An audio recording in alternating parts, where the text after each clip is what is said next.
So supposedly Alexander Nikishin is not coming in the fall of 2025, but possibly in the spring.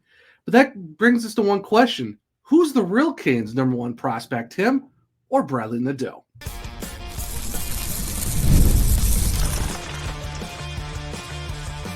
You're Locked On Hurricanes, your daily podcast on the Carolina Hurricanes, part of the Locked On Podcast Network, your team every day. Welcome to a Wednesday edition of Locked On Hurricanes, your team every day, part of the Locked On Podcast Network. Thank you to the Everydayer for making this your first listen of the day, 5 days a week, Monday through Friday, talking everything about your Carolina Hurricanes. I am your host, Zach Martin. I am the Carolina Hurricanes credentialed beat writer over at the Hockey Writers. I do a weekly column with the Chicago Wolves called Wolves Weekly, whilst the co-host of the Surge Cast is a weekly Carolina Hurricanes podcast. And along with all my duties here at Locked On Hurricanes. Got a very exciting guest for you guys today. He is the writer and scout for Dover Prospects when it comes to the Carolina Hurricanes. He's also the main guy behind the Canes Prospects account on X. He also writes a really great Substack, which I highly recommend everyone following in terms of just anything prospects for the Carolina Hurricanes. I am super excited to have Nick joining us today on the pod. Nick, how are you doing today?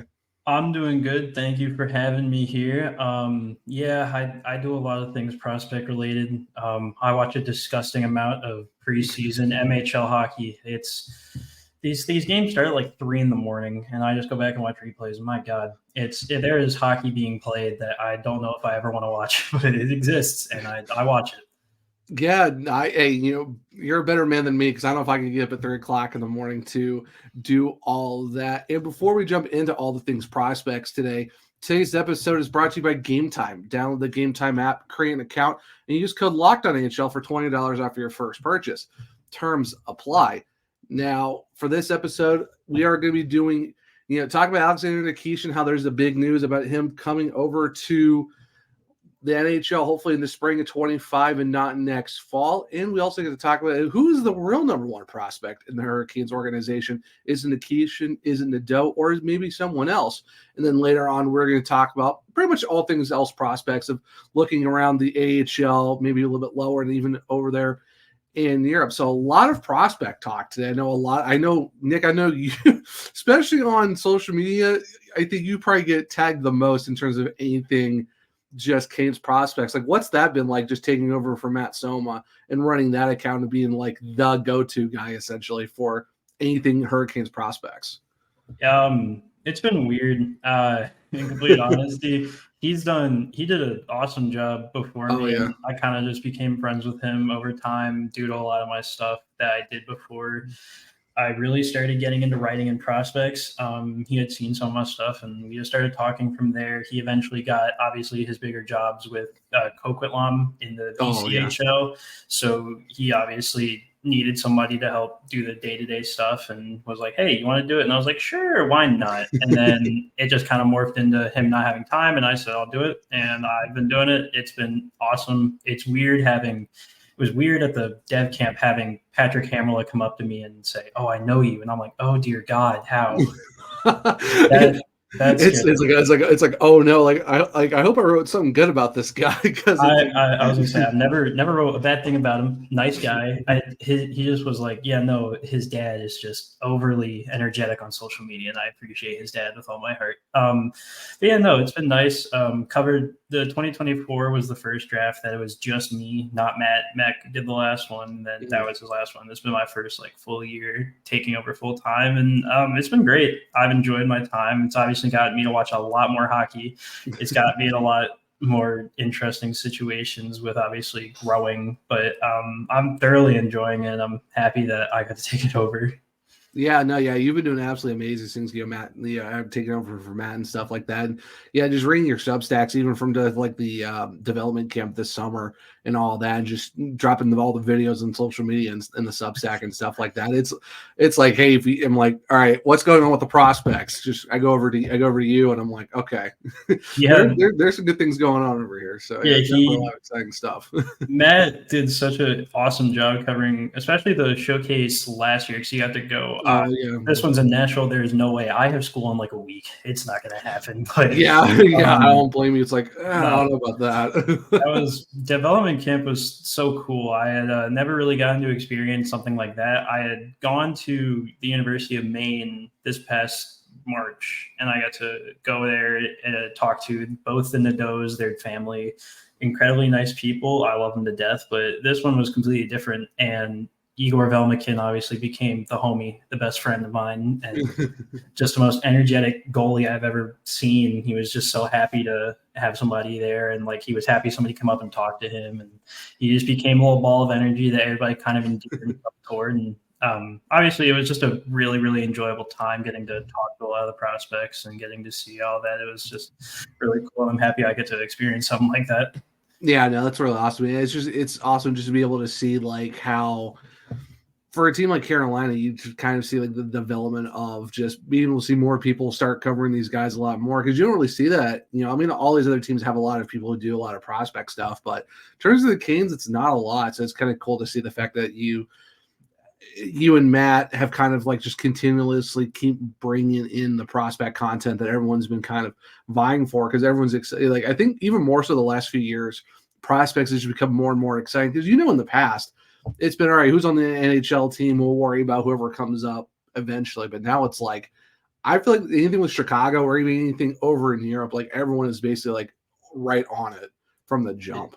Yeah, with Europe especially, because it's one thing to have like North America readily available, so places like Canada with all their youth leagues, and the United States with the USHL, AHL, college, and all of that.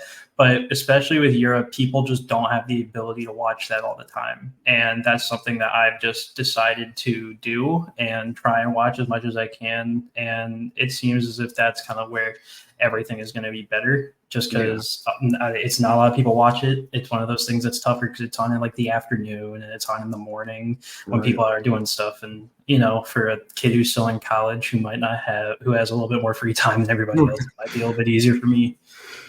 Yeah, no, definitely, for sure. And like you even talked about like watching Russia and stuff like that, especially 3:00 in the morning, because they're so far ahead of us. And, Tom Galudi from the NHL dropped a big bomb on the 5th last week talking about, they were talking about prospects within the Carolina Hurricanes.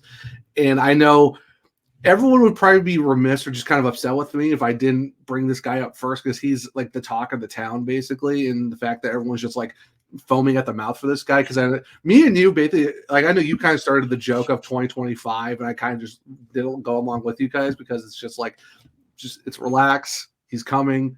You just gotta wait. And it's Alexander Nikishin, and he's potentially talking about the fact that he might be coming over in spring of next year, right before the end of the NHL season. Like, what are your thoughts on that whole situation? So the first thing I have to say is Matt completely started the 2025 thing. He did that. He just said, you got to keep it going until he comes over. I was like, that's perfectly fine. That's something I can do. So anytime somebody asks a question, immediately hit it's 2025. We just got to wait. So the last day of the KHL season, I just was looking this up today, is the 25th of May. So if it takes 7 games in I believe it's the Gagarin Cup final. If it takes 7 games and SK is in it, and then whatever happens after the 7th game, it would be sometime after that. He would obviously you have to get visas and everything, and then you got to eventually make the trip from Russia to the United States. So it's going to take a while. How do I put this? I don't disagree that it could happen. Do not get me wrong. I think obviously there's a chance especially if SK goes out early, there's a heavy chance it could happen, because their team one is stacked this year. And if they go out early, there's obviously that. And Nikishin has his agent stated that he was like, I kind of want to try the NHL, see if I can fare well, which, perfect with me. And so if they go out early, you could maybe see him. If he goes out late, it might be a really tight squeeze, especially toward the end of the season. I don't doubt it. Don't get me wrong, but I don't know if I bank on it 100%. Yeah, because you said you're talking May. You're really somewhere early in the playoffs, if that's even the thing. And like you said, they go out a lot earlier than that. You're talking April, and by then the playoffs have already started, or you're kind of like really at the very back end. So, yeah, it's it's doable, but like you said, I'm not really banking on it either. I'm still saying it's going to be fall of next year. But when you have like those reports of, hey, it could be before the NHL season's even over, I think a lot of people's ears start perking up. Well, it's like, hold up, what now? Because I know like everyone's ready for this guy to be over here. Yeah, I'm not going to deny the report 100% because obviously I don't know. If you talking to the GM is probably going to give you a better answer than anything that I'll say. But at the same point, if it's May where they're finally like going out of the playoffs, either winning or just ending up losing, it's still just going to be one of those things where it's going to be tough to squeeze them in. And do you really? I mean, don't get me wrong, Alexander Nikishin. We'll talk about him obviously a little bit later, but he's one of the best players I've gotten to watch so far when looking at prospects. At that same point, do you want to thrust a 22-year-old into the NHL playoffs when you're already on a deep run or just a run in general? Yeah. That's one of those things where you're like, I don't know if I want to do that. But again, I'm not going to discredit it outright because that's just wrong. But no, for sure. Yeah. I mean, I don't think we're either one of us is going to discredit it, but that's like, it's really tight. I mean, Eric Tulsky even said, quoting him from the interview, as soon as his contract ends, we expect him to come over and hit our lineup. So it sounds like it's going to be there's no development in the AHL. It's like once he's over here, it's an automatic, like send him right in. And honestly, if he's not ready to go for the spring, okay, then you give him all summer to kind of get ready and then you just roll into next season, for 25, 26. And you already have Brent Burns' contract coming off the books. Same thing with Dmitry Orlov. Okay, here's Alexander Nikishin and whatever his contract is. You can easily slot him somewhere in the top 6. Because this guy, I would say even top 4, honestly, in my opinion. But I mean, my viewing of it, without getting too in depth to keep it for the other discussion, is that if Jacob Slavin didn't exist, this kid would have already been your number 1 defenseman. Oh, he's genuinely just going to be outstanding. So, I think it's already guaranteed, and I know a lot of people are like, well, he plays left side. Can he play on both sides? Can he play on his offhand if they try to pair him with Jacob Slavin? This kid is so good. I could definitely see them doing that because I've seen some reports of like he can play both sides of the defense. It's just, does he want to do that? And do the Canes want to have that as a possibility, or you just keep him on the left side? So I don't know. What do you think? Do you think they could probably slot him on either side, or do you think it's going to be a better option just to keep him on the left side, be that number 2 behind Slavin on that left side of the ice? He's played both sides in the KHL. He's played on the right at some points. He's played obviously a lot on the left, but he has played both sides. He's obviously looked really good on both sides. If they want to play him with Slavin, that'd be perfectly fine. If they want to keep him as the number 2, that's perfectly fine. Yeah. I think you might want to reserve playing him on the number 2 until he's had a few games under his belt, because he's on the number 2, then he might have to hold his own. When you're with Slavin, as we've seen with some other defensemen the Hurricanes have had, you might have a little bit easier time getting to play how you want. So I'd keep him with Slavin for that first little bit, but he's obviously just going to step in and become there's so much I could say about this kid. Oh my Lord. Yeah, so we'll definitely have to say that for the next segment for sure. And that's kind of the big thing is we already know how good Nikishin is. We also know how good Bradly Nadeau is, and that begs the question of who is the true number 1, or is it a 1A and 1B? And we will get into that discussion here in a little bit on a Wednesday edition of Locked On Hurricanes. All right, guys, we got to talk about Gametime. And Gametime is an authorized ticket marketplace for Major League Baseball, which makes getting tickets faster and easier. Prices on the Gametime app actually go down the closer it gets the first pitch. And the good thing about this app is they have really great last-minute ticket deals, flash deals, and even their zone deals. And their best feature, in my opinion, is their view from Seat Finder that you can get at every single venue. And with their last-minute deals, you can actually save up to 6% off when buying last minute for sports. And even that, too, you can also get it for concerts, comedies, theater, and so much more. So it's not just for sports. It's pretty much for everything for these last minute deals. And talking about even more great deals, with their flash deal, you can save more with exclusive in-app purchases on select seats at the game or the event. And if you even want to save even more money, with their zone deals, you can save more when you choose the section, but they let the Gametime app choose the seat for you. And speaking of their seats, this feature is probably my absolute favorite, and it's their panoramic viewfinder within the app, where you can click on the seats. You can see what you're looking at before you even buy the ticket. So there's no question of is there going to be obstructed views, is going to be weird angles and stuff like that. They take all the guesswork out of that by letting you use that viewfinder to let you know what you're going to be looking at before you get to the event. So with that being said, you can take the guesswork out of buying MLB tickets with Gametime. Download the Gametime app, create an account, and use code LOCKEDONNHL for $20 off your first purchase. Terms apply. Again, create an account and redeem code LOCKEDONNHL. That's LOCKEDONNHL for $20 off. Download the Gametime app today. Last minute tickets, lowest prices, guaranteed. Welcome back to a segment 2 of Locked On Hurricanes, your team every day. So at the end of segment 1, we kind of started teasing a little bit of Alexander Nikishin and Bradly Nadeau. Who's the true number 1 prospect for the Kings, or is it a 1A, 1B type of situation? And Nick, I know we kind of talked about Alexander Nikishin a little bit, but before we dive into more about him, Bradly Nadeau, I mean, this kid seems like everywhere he's gone, we're talking Penticton to Maine. Yes, he played one game with the Canes. Yes, it was a -3, but it's the Jackets. It was the last game of the season. No one really cares about stats like that. But Bradly Nadeau, like, this kid is absolute fire. And I talked to Corey Laviolette last week, and he's saying this kid already has an AHL plus shot. Like, what are your thoughts on just the trajectory this kid's been on? Just being able in the last couple of years going from Penticton to Maine, and now potentially maybe being that guy that might break out of camp just like Seth Jarvis did. What are your thoughts on all that? So 100% Corey is right about the shot. I didn't really know a lot about the kid until I got to view him in person back in March. And I watched him, and in warmups, he was putting pucks and putting power on shots that I had not seen in a while. I was like, wow, that's incredible. Yeah. And so, but overall, the one thing that improved the most during his time in Maine was his playmaking. And it's not to say that, his playmaking wasn't already good, but at the BCHL level, it's offense may not be the hardest thing to come by. So it's nice to see that his playmaking and especially his shot held up at the NCAA level, where he had a very solid freshman season.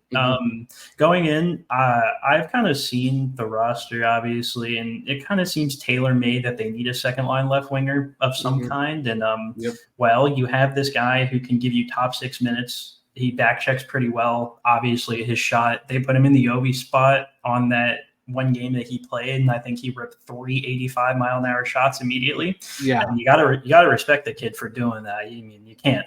But no, I think if there's one player that makes the team out of camp, I think it's probably Bradly Nadeau. I think he's ready. I think everything about him is ready for the NHL, and I think he can do it. Obviously, you might have a little bit of worry because he's a little bit smaller, but he's ready. I don't think there's a player that is as ready to provide offense, especially in the top 6 where they might need that spot, besides Bradly Nadeau, 100%.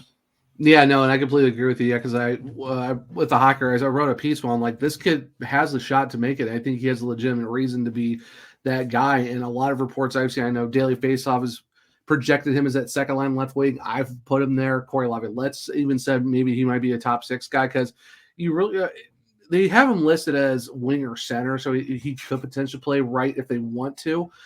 Maybe on the third line, but I still think right now it's probably the best option. But like you said, put him in that second line left wing. It might be with just Barry Kotkaniemi and Martin Necas, but that's still pretty good, all things considered. You still got a guy with a build like Kotkaniemi, who we saw throw some hits in the playoffs. Martin Necas is coming back. We know his speed is really good, and he's really – I think he hits a next level when he has another guy who's got some speed and who can have a shot.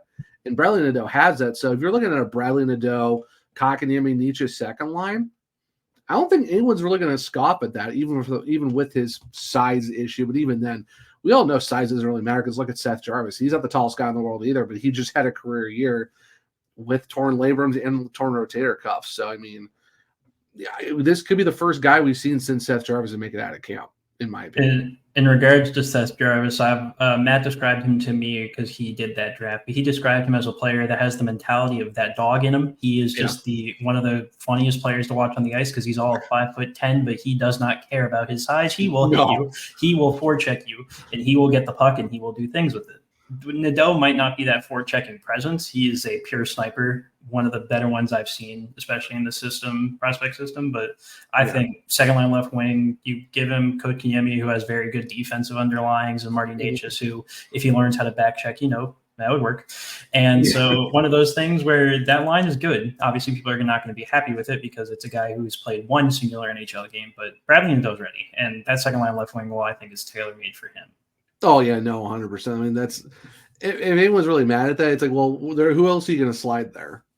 Not a lot of guys right now, and it's definitely tailor-made. And I know, looking at elite prospects, they talk about how this guy, his like deception of his shots are absolutely disgusting. Like he can throw it at any angle with any speed. I think it's going to catch a lot of teams off guard because you saw with Martin Necas last year and even the year before.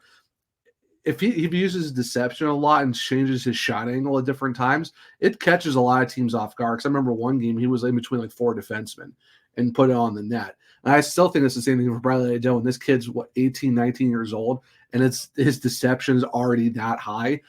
I don't know anyone right now that has an NHL plus shot that could literally fool teams as well as Bradly Nadeau does. I will raise in that same draft year, unfortunately, there was that one guy who was ever so slightly better than him in every single aspect that went number 1 overall to the Chicago Blackhawks. Well, yes, yeah, but true, I'm talking about for the Hurricanes at least. Well, yeah, Bradly, yeah. Connor Bedard, yeah. I can't remember what elite prospects, but they do draft superlatives in that like best shot and everything like that. And I think it was Bedard 1 and Nadeau is in the top 5. I don't remember his exact position, but there's a lot of Bedard's ability to just manipulate the puck off the stick in Bradly Nadeau's shot. I like the kid a lot, man. He's such a nice person. Yeah, he seems like a really nice guy. And so that begs the question, Nick, and I know I don't think a lot of people have talked about it, but it's kind of good to have like a little like internal competition.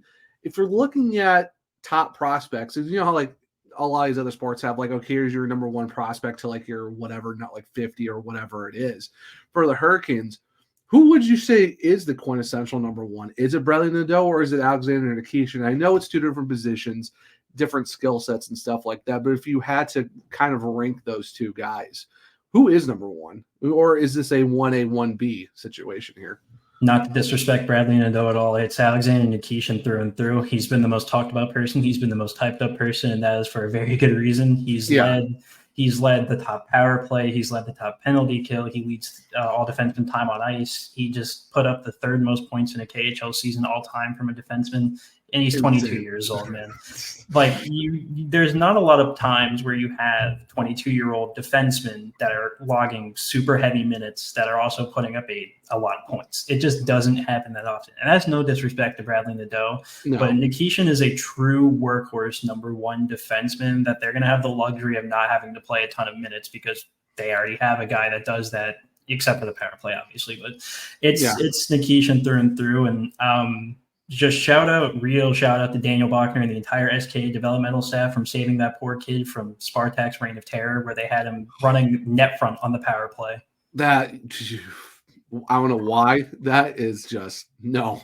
Well, now to be fair, it was probably because he was 6'3", 6'2" whenever he was still there, and they were like, "Well, you have a gigantic body. Can you just stand in front of the net?"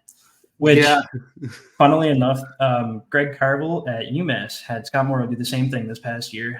I saw that at that UMass UMaine series, and I about lost my mind, but it's all right. Yeah, luckily, Scott Morrow doesn't have to worry about that very much since now he's actually with the proper team who's going to use his skill set really well, especially in Chicago and stuff like that. So, but yeah, everyone's watching on YouTube, let me know in the comment section. Does everyone agree with Nick? Is Nikishin number 1? Is it Bradly Nadeau, or is it a 1A, 1B? So let me know what you guys think. And yeah, I agree with you, Nick. I like Bradly Nadeau a lot. I love this kid's game. I really hope he makes it out of camp. But yeah, it's Nikishin through and through. Like it's kind of hard to like kind of be like, well, it's. I don't really see that. The real discussion, because it's been Nikishin number 1 and probably Nadeau number 2. The real discussion comes at 3 through 5 because the next 3 there are Jackson Blake, Felix Ungersorum, and Scott Morrow. You can put them in any order that you really want, and I'm not going to be mad at it because all 3 of those guys are NHL ready. Realistically, it's just they kind of have an abundance of players at those positions. But you can put them in any position, and I'm not going to be mad at it. It's just they're very good, but they're all about the same range. But with Nadeau and Nikishin, and respectfully to Nadeau, Nikishin is in another tier. Yeah, I could definitely agree with it. It's like Nikishin's by himself, then it's Nadeau, then it's a little bit of a drop off between 3, 4, 5. But I've had some people on social media kind of have a pushback, like, oh no, Jackson Blake is more fitting to Rod's system than Nadeau is, and they think like Jackson Blake's going to break in before he does. I'm like, oh yeah, I'm not denying that at all. If the role wasn't tailor made on a left wing, if it was a right wing in the middle six, it's Jackson Blake. That's totally different. But top 6 left wing, no, that's Nadeau all day. But Jackson Blake is probably like the University of North Dakota basically crafted him in a lab and said, "You're going to be Rod Brendamore's favorite middle 6 young winger." Yeah, and you're also going to be a Hobie Baker finalist too, just because why not, right? He was never going to win it, respectfully, because the East always wins it. But I mean, you can't. It's hard to scoff at 60 points in 40 games for a soft. So he is a quintessential Rod Brindamore guy, but I mean, you know this, Nick. Do you really see the Hurricanes running with two new guys to start the year off? We've only seen one over the last few years. Martin Nish is on his own, Seth Jarvis. You don't really see them bringing in 2 prospects. I know Jesper Foss is kind of to be determined, and even then, you still got Jack Rosovic is probably going to fit in that third line right wing. And I don't really see them being like, oh, hey, Jackson Blake, we're going to put you on the 4th line because that's the only spot we got for you. No. At that point, you throw him in Chicago with Cam Abbott, and who you know and I know who isn't. The laundry list of guys he's got in the NHL since he coached a lot of them at Rogla BK in the SHL last year. If you got Blake and Felix Ungerschwarm and all those guys together, oh my goodness, with Cam as their head coach, yeah, the Chicago Wolves are going to go completely fine with their development and all the prospects they're going to get. Oh, yeah. The Blake and Ungerschwarm are going to get top 6 minutes. Morrow is going to be probably their number 1 right-handed defenseman straight out the gate. Obviously, the goalies you're going to have Kazayev get not the starter minutes, but probably the backup, but he'll still get a lot of meaningful time. They're going to have that team. I think their average age is going to be somewhere around like 23, 24. It's going to be super, super young. But the thing is, it's going to also be a very, very talented team. Oh, 100%. Because obviously Cam, who I did get to speak to a tiny, tiny amount during the development camp, the guy just understands how to be a player's coach and how to best tailor certain things to certain players and get the most out of them. And that's something I really appreciate out of coaches, especially that are working at not youth levels, but lower levels of hockey, like Hockey Allsvenskan, MHL, VHL, all those places. I love those types of coaches that understand players. And Cam Abbott is 100% one of those. And especially with the team that he's going to get, which is going to be super young, he's probably going to do a very, very, very good job with that team. Yeah, definitely 100%. And we actually are going to talk about more about those prospects, especially Ungerschwarm, Jackson Blake, and those guys, and even maybe some back out in Europe as well. So stick around. We are going to be talking about that here in a second on a Wednesday edition of Locked On Hurricanes. Passion, drive, and patience. The formula for winning championships is also what keeps your ride or die alive. At eBay Motors has everything you need to maintain your vehicle and load it up to peak performance. Superchargers, roof racks, exhaust kits, LED headlights, and more. Whether into speed, power, or style, eBay Motors has you covered. With over 122 million parts for your number one ride or die, you'll always find exactly what you're looking for. And with eBay's guaranteed fit, your part is guaranteed to fit your ride every time or your money back. Because with eBay Motors, you're burning rubber, not cash. With all the parts you need at the prices you want, it's easy to make your car the MVP and bring them huge wins. Keep your ride or die alive at ebaymotors.com. Eligible items only. Exclusions apply. eBay guarantee fit only available to U.S. customers. Welcome back to a segment 3 of Locked On Hurricanes, your team every day. Nick, I know we kind of talked about this towards the end of the second segment. We kind of mentioned some other names that people need to watch out for, especially looking at numbers like 3, 4, 5 on the prospect list and stuff like that. And what are your thoughts overall on just like looking at guys like Jackson Blake, Felix Ungerschwarm, Scott Morrow, like just those 3 guys that who are NHL ready, but who I believe starting them in Chicago might be the best option for them going into the next season. What are your thoughts on that? So I think each of them has very specific things that they can work on to effectively make them full-time NHLers within the near future. Ungerschwarm, you're going to feed him whatever fat food you can find. The kid has everything ready, and I know that they value him incredibly highly. They think very highly of him if he hits his max potential. But part of hitting his max potential is going to be making sure he is heavier than where he is right now. The poor kid looks like a stick out there, and I feel bad. But with him, it's obviously gained some weight and probably just make smarter decisions after seeing that hit he took at the World Juniors last year from Rutger McGroarty. Yeah, that was brutal. Maybe stop with some of those. I can stand still and wait for people to make plays. With Scott Morrow, it's just working on the defense. The offense is already there. He's already a power play quarterback, an effective one at that. Whenever he gets the opportunity to run it, it's just making sure that his defense is still good. It got a lot better during that last season at UMass, but it's obviously still needs a little bit more work if you want to be a full-time NHLer. And for Jackson Blake, it's just translate his production from the college level to the AHL, because that is a rather large jump. No matter for whatever player, it's just going to be a tougher jump. Realistically, though, Jackson Blake is probably, if you wanted to play him in the NHL today, he would be an effective NHLer. It's just one of those things where they have, I think, like 6 right wingers ready, and he's unfortunately just going to get buried. But he's obviously going to get heavy minutes in Chicago, which I know a lot of Chicago people, because I have a ton that follow me, are not disappointed about at all.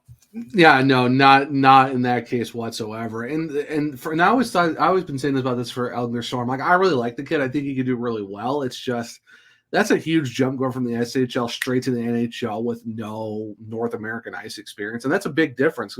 You know how it is going from a larger ice like that to like, all right, here you're going to be more confined.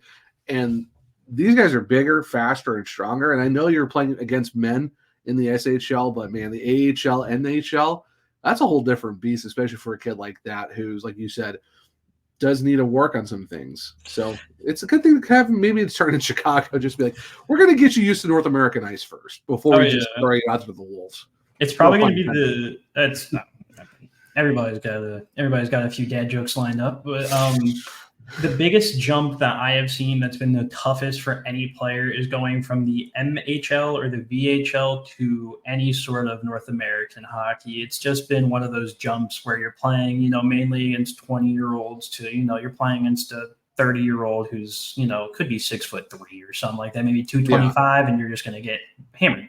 Yeah. So for players, especially like Gleb Trikazov, he's going to be a very interesting player to watch to see how quickly he can adapt, because he's one of those players that, first up, he just turned 20, but he looks like he's 29 that has played already 600 games. It's terrifying, but I'm interested to see how he translates, because a lot of his offense I'm happy with. I like a lot of his offense. I think I compared him to Vladimir Tarasenko because he just kind of has the build of him. He can shoot the puck incredibly well. He has a very underrated playmaking skill set.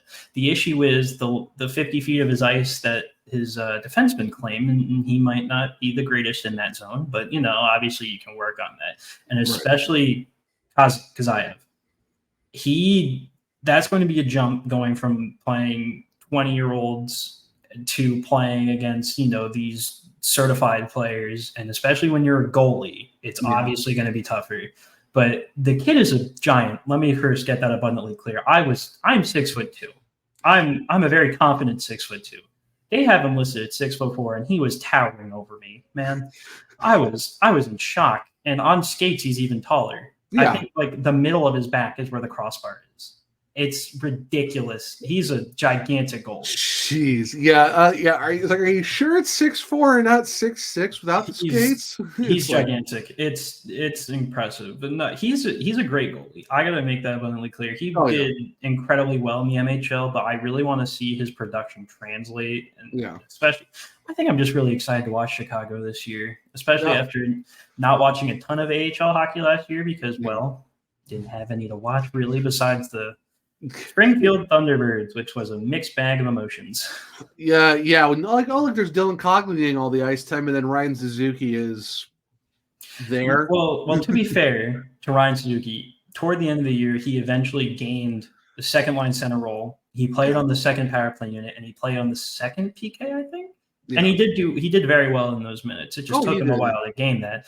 Now for the young lad who was lost in the war, known as Jamison Reese, he just got no ice time whatsoever. and no fault of his own, really. It's just Springfield had no obligation to play him, and he just got lost in the shuffle, didn't play too often, and unfortunately just got traded. And I did like the guy. His family was super nice to me. That I was very appreciative of that, and it was just kind of sad to see him go. Going back to players to watch in Chicago, another one that really stands out is Charles Alexis Legault, the Quinnipiac defender that I was honestly shocked to see signed, because it's not that I didn't think he would get signed. It's more of the fact that I'm kind of shocked to see him signed that quickly. Yeah. He went from playing a seventh defenseman role in his freshman year to his sophomore year, where he immediately became a much bigger role. He became, I want to say, he was second pairing. Right. I think it was second pairing. And he took that role, played on the PK, and he was incredible. And you're like, wow, this kid has really good defense. If he could get in the offense, he would probably be a very solid NHL player. Oh, a 15-game point streak? Whoa. And he just started playing incredibly after that. The points finally started racking up. His shot finally broke through a couple times. He started looking really, really good. And then, unfortunately, Quinnipiac went out early, and then he signed, and I was like, oh, that's kind of interesting. But no, the kid's just matured so much in his time at Quinnipiac, and I think that one speaks highly of Quinnipiac's coaching staff to continuously put in NHL players and turn these guys out. But Charles Alexis Legault might be one of the bigger success stories, turning a kid that was pure defense into a better pure defense defender, but also adding that offense. And he's probably going to get good, meaningful time in Chicago. And I'm interested to see how he translates as well, because he's another guy that, maybe if they don't have one or two of these defensemen, if you want a guy that's stronger defensively for the NHL, I wouldn't be too shocked. Yeah, that's definitely someone to watch out for as well. I mean, you're looking at Chicago, and I agree. Chicago is going to be so much fun to watch a lot this year. And it was tough last year because I know you had moving around Vasily Ponomarev from Tucson to Chicago because he was getting time up there, and now he's with the Penguins. Unfortunately, Kuvidin's also went over there as well. So you're losing a lot of guys that you kind of wanted to look for. Now luckily, in Chicago, you kind of get to see all of those guys get to play together. But yeah, even for Legault. Yeah, because you got like Scott Morrow that's up there. You also bring Joachim Ryan over from Malmo. You bring in Riley Stillman from Rochester American. So you're adding a lot of extra bodies there. Ty Smith gets re-signed. He could potentially be your seventh defenseman in Carolina. So yeah, like you said, it seems like everywhere, even with all these great prospects we have, there's a lot of guys kind of farther up that line, which is never a bad thing either, because it's like, all right, we don't have to pressure you to go into the NHL right away. You can just take your time in Chicago, learn what you need to learn, especially from a guy like Cam, and in the season or two, you could definitely be ready at that point. It's not upset with how the Hurricanes have kind of they kind of set the Wolves up now with them kind of running the show for the hockey op side of things. Well, the one thing I will kind of get on them about, because it's going to piss me off when so their top four is basically set. It's going to be Stillman, Smith, Morrow, and Ryan. That's going to be your top four defensemen in Chicago. After that, you have Dominic Fensore, Ronan Seeley, Alexei Haimasalmi, Anthony Honka, Charles Alexis Legault, and that's five. And I think I'm still missing one. Now, I don't know if Anthony Honka is staying in North America. I don't know. I think he is, because he wasn't listed on Pourin Assat's roster to start the year, or JYP, which is where he played instead of Assat. That was Haimasalmi. I know we do have that working agreement with the Bison down there in the ECHL. So yeah, that's realistically, that's what's probably going to happen. It's going to be two defensemen play, and then one or two are going to spend some time in Bloomington, and one guy is going to sit in the press box. And unfortunately, that's just going to be the way it is, because you have so many players signed, and especially defensively, that have contracts with the Hurricanes. And it's going to be the same way with goalies, because obviously Spencer Martin's probably not staying at the NHL level, because I have needs starts. And then Yanni Peretz, who made his NHL debut before an AHL debut. Sure, okay. Because have fun in Norfolk, even though you just played in with the Canes. Have fun in the ECHL. He'll probably be with Bloomington. And then I tried to ask Hammerluck what's going on with him, because he's not signed with Ilves.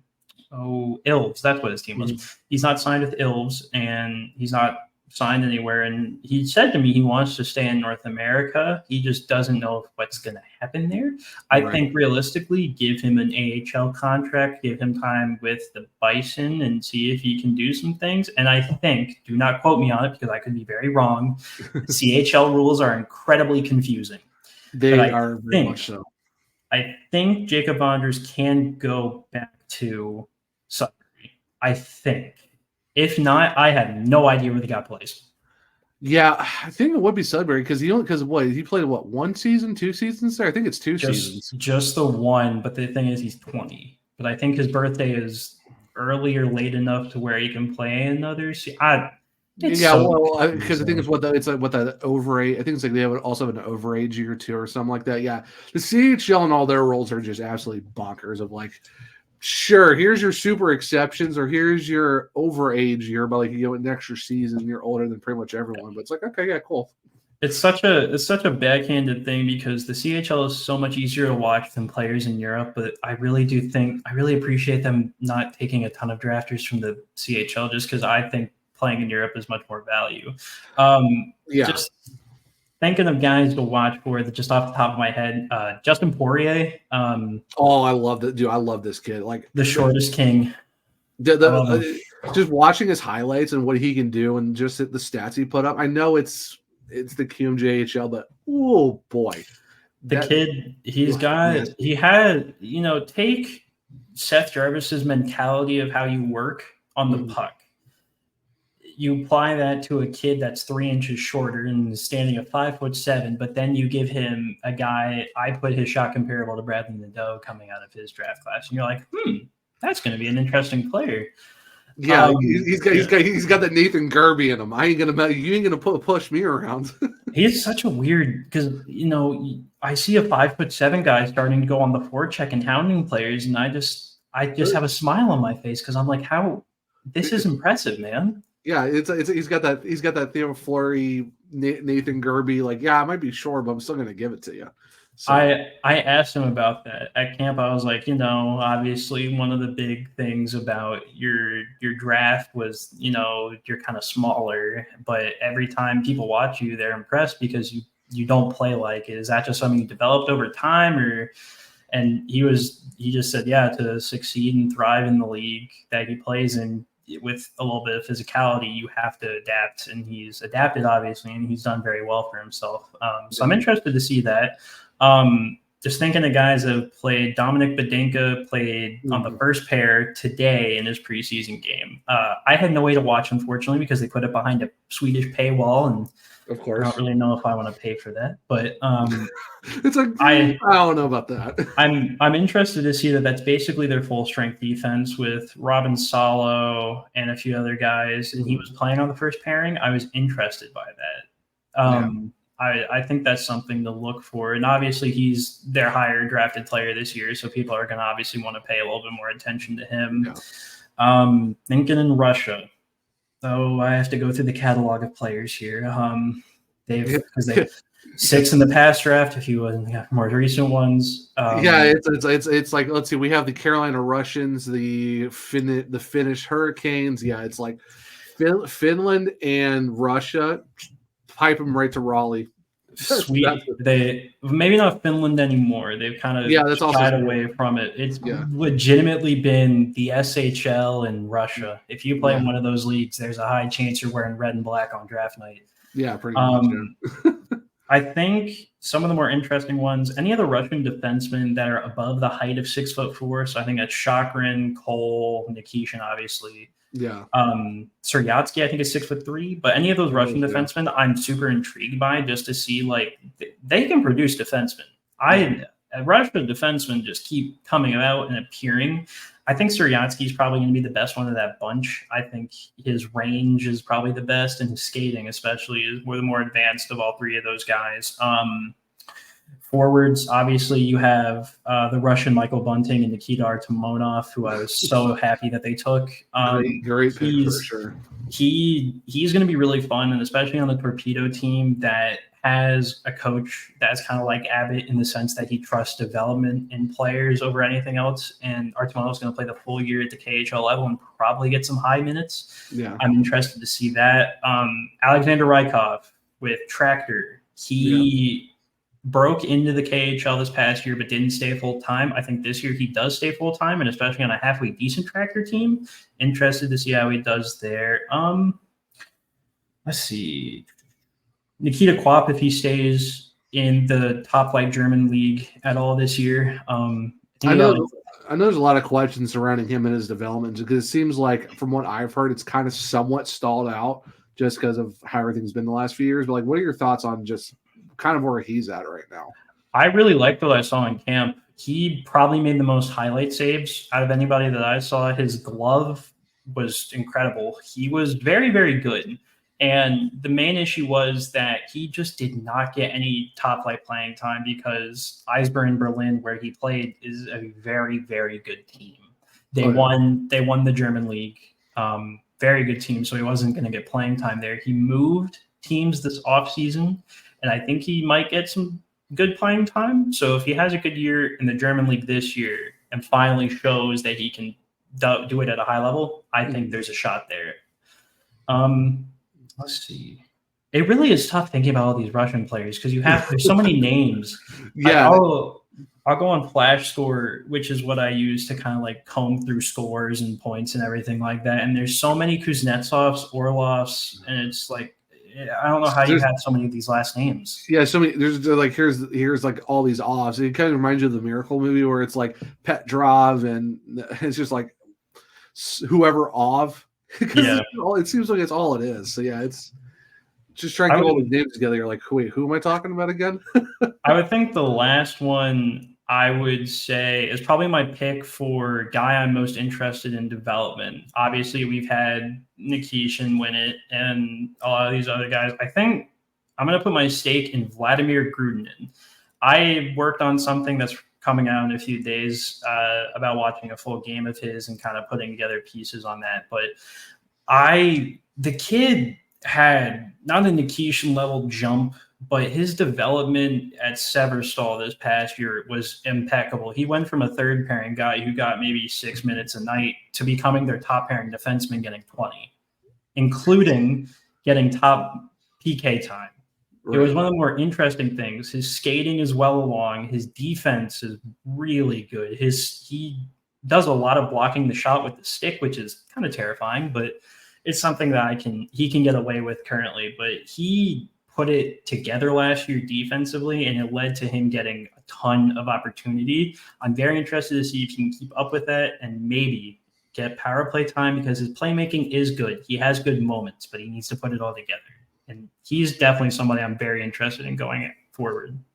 Yeah, no, I know I'm looking forward to just seeing what your thoughts on all of that with, watching those games and stuff like that. And just appreciate all the names that you've that now Hurricanes fans will be like, okay, mind to keep an eye out for this. And people, if you're not following Canes prospects on X, I don't know what you're doing because this guy is on point with everything. And honestly, I think it's a perfect place to just wrap up the episode. Nick, thank you so much for just joining me today and talking prospects. I know we talked about Alexander Nikishin for a very good bit, Bradly Nadeau, and then talk about everyone else in the system. I mean, if you had a kind of, no biases here, of course, with the both of us, but like, what would you say if you had to rank the Hurricanes prospect pool, where would you rank it in terms of just looking at the NHL if you had a guess off the top of your head?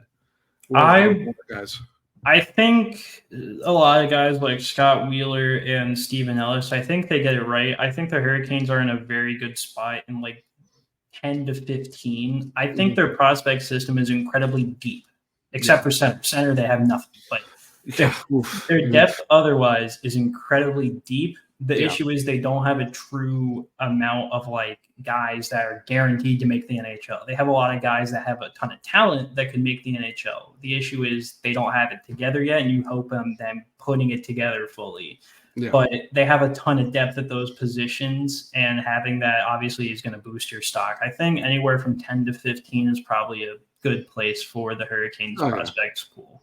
Yeah, especially in the last 6 years, we were pretty much picking very back end of the draft. That's for sure. So even being there is really, really good to be in stuff like that.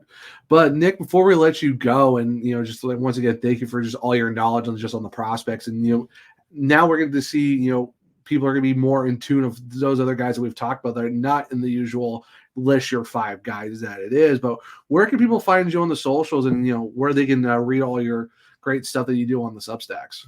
So obviously at Canes Prospects on X, I try and post there as often as I can. I'm getting more content sent to me because I have a Telegram now, which please do not.